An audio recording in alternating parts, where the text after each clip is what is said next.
What's going on, tire buyers? I'm here today trying to help you decide on your next set. Let's jump into the features, specs, and just a general overview of what you're looking at. Today we are looking at two 85/60 R18 Atturo Trail Blade XT tires. This is an Atturo brand tire. It is from the XT series that they offer. This tire has a performance designation of all-terrain, passenger light truck, and SUV tire. This tire has a load range XL construction. I will go over what that means in just a moment. Some of the manufacturer listed features of this tire include 3-ply sidewall provides strength and durability both on and off-road. Large shoulder blocks give excellent grip in loose sand and mud. Smaller center tread maintain excellent on-road manners.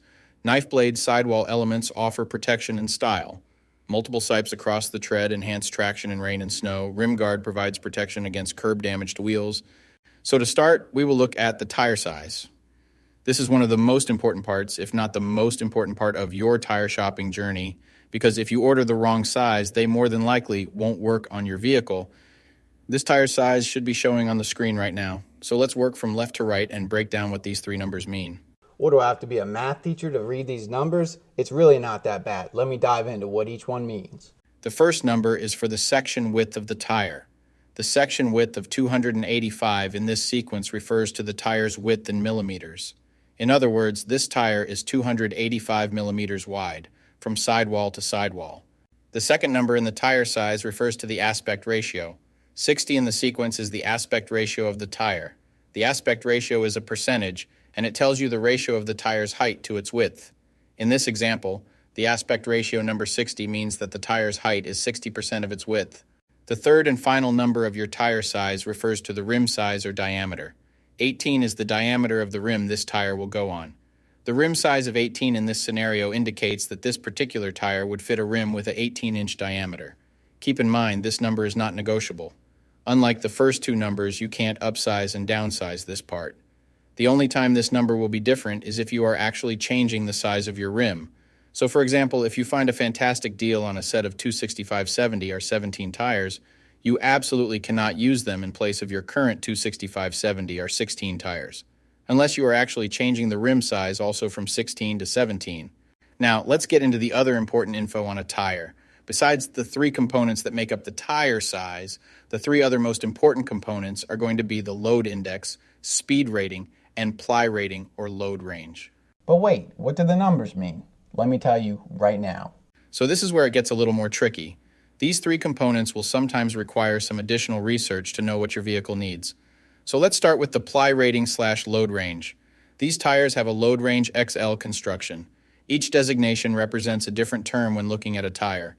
This can directly affect things like max tire pressure and also plays a part in the next two numbers we are going to talk about.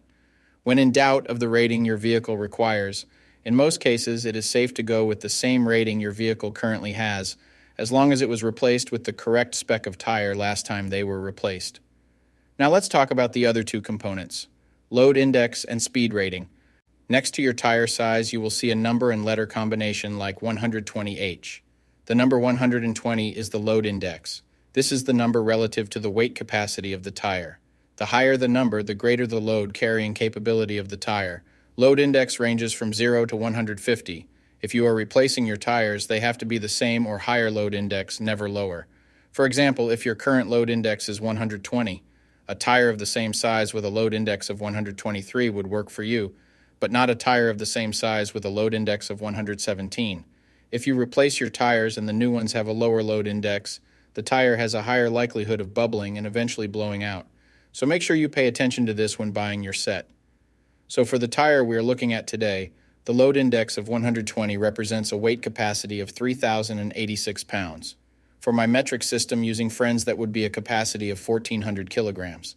Located next to the load index we just talked about, there is a letter. The letter H is the speed rating for this tire. This is the maximum speed sustainable for the tire. Each letter has a corresponding speed rating approved by the Department of Transportation and the tire manufacturer. Alphabetically, the speed rating increases as the letters advance from A to Z, except for the letter H, which we'll explain in a minute. The most common speed ratings range from L, 75 miles per hour, to W, 168 miles per hour. High-performance racing tires speed rated 168 miles per hour or higher are marked ZR, Originally, tire speeds were just S, H, or V, S being the slowest, H being the middle, and V being the fastest. Over the years, as tire speeds have evolved, for whatever reason, H has always remained the same, 130 miles per hour. When Z-speed rated tires were first introduced, they were thought to reflect the highest tire speed rating that would ever be required, in excess of 240 kilometers per hour or 149 miles per hour. While Z-speed rated tires are capable of speeds in excess of 149 miles per hour, how far above 149 miles per hour was not identified. That ultimately caused the automotive industry to add W and Y speed ratings to identify the tires that meet the needs of vehicles that have extremely high top speed capabilities. So, the speed rating of H in the case of this tire means that this tire is rated for speeds of 130 miles per hour or 210 kilometers per hour. While speed rating is important in some unique cases, you shouldn't spend a ton of time focusing and comparing tires based solely off of this. While you do want to make sure the tire matches your vehicle manufacturer's specified speed rating, in almost all cases, the speed rating of a tire should always be above 85 miles per hour, which is technically the fastest posted speed limit anywhere in the United States. In conclusion, when looking at this set, make sure your current numbers and letters all match to ensure a seamless buying experience. Thanks for joining me on this journey through the wonders of tires. Peace.